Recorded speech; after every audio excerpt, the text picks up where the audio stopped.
Soybean গুঁড়ো করে ভিজিয়ে রেখেছিলাম। সয়াবিন গুঁড়ো করে ভিজিয়ে রেখেছি।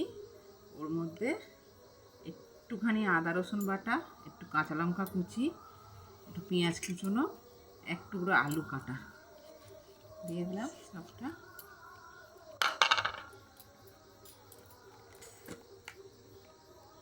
সামান্য হলুদ,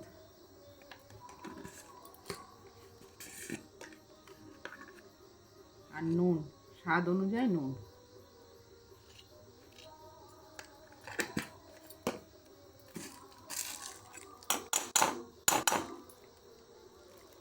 আর 2 চামচ চালের গুঁড়ো, 2 চামচ চালের গুঁড়ো দিলাম, দিয়ে এটা ভালো করে মাখাবো।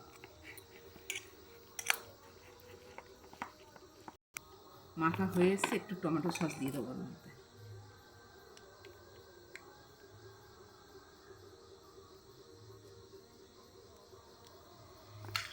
দিয়ে আর একবার মেখে নেব ভালো করে। এটাকে একটু গোল গোল করে লম্বা লম্বা করে নেব। এই যে এরকম করে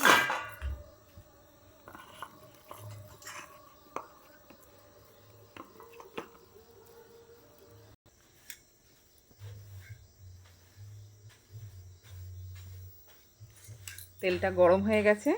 একটু ডিমের ঘোলাতে নিয়ে, মানে ডিমটা ফেটে নিয়ে তার মধ্যে চুবিয়ে নিয়ে তেলে ভাজবো।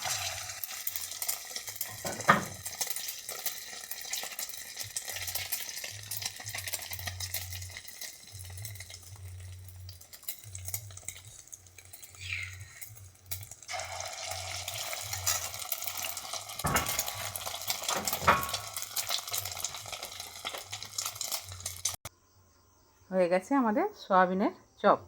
ওর সঙ্গে একটু সস দেব।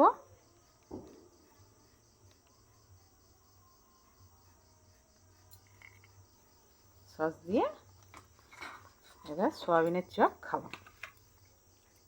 দেখো কেমন হয়েছে, ভিতরটা পুরো একদম সফট, কী বলে ওটাকে, সুন্দর হয়ে গেছে, খেতে ভালো লাগে সেইটুখানি।